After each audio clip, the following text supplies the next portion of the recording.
Bonjour Marc. Bonjour Romain. La Française, en France en tout cas, est un des leaders en termes d'asset management sur le secteur de l'immobilier.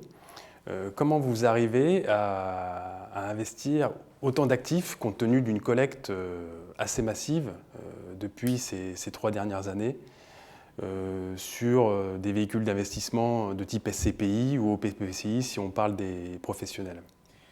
Alors c'est la grande question, c'est-à-dire qu'effectivement, vous l'avez souligné, la collecte se comporte bien, donc il faut déployer derrière. Ce métier est ainsi fait que quand l'investissement est facile, la collecte est difficile, et réciproquement.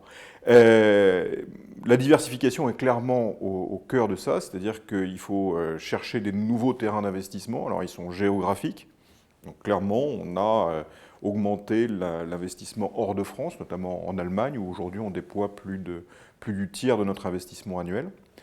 De nouveaux secteurs d'investissement en termes de niches de diversification, donc des actifs liés au tourisme, des actifs liés à des résidences seniors, donc des actifs de santé dans une certaine mesure, donc des diversifications sectorielles sur des niches qui procurent encore des cash flows longs et des rendements qui sont encore attractifs. Voilà.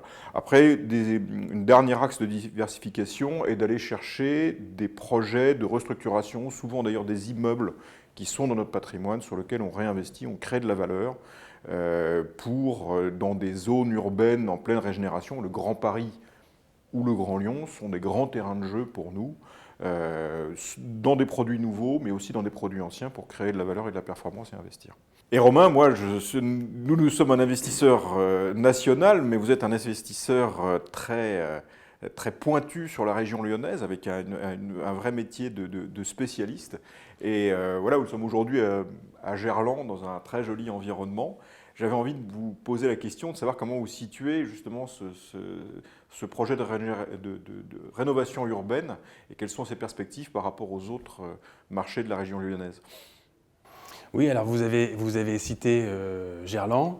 On peut également citer le quartier de la Confluence, le quartier de Vèze, le quartier de Villeurbanne, de la Soie.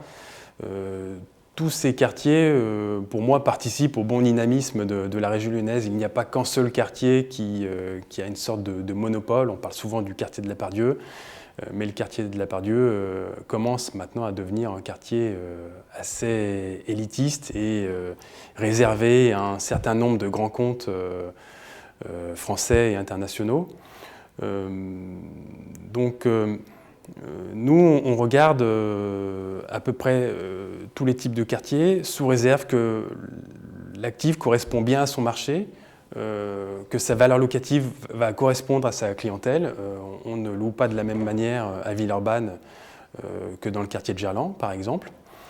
Et puis, on parle souvent de Lyon, mais Lyon est devenue une ville maintenant très attractive avec une certaine cherté sur son marché.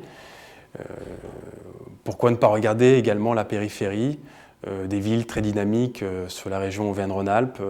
On peut citer Grenoble avec une sous-offre flagrante sur l'immobilier de bureau, Clermont-Ferrand, Valence qui a développé aussi un certain nombre de belles choses sur du quartier tertiaire, et puis Saint-Étienne qui également est en train de se redynamiser avec un plan en matière d'urbanisme qui est très ambitieux, axé sur la cité du design et qui est dans très bon rapport qualité-prix au regard de la métropole lyonnaise.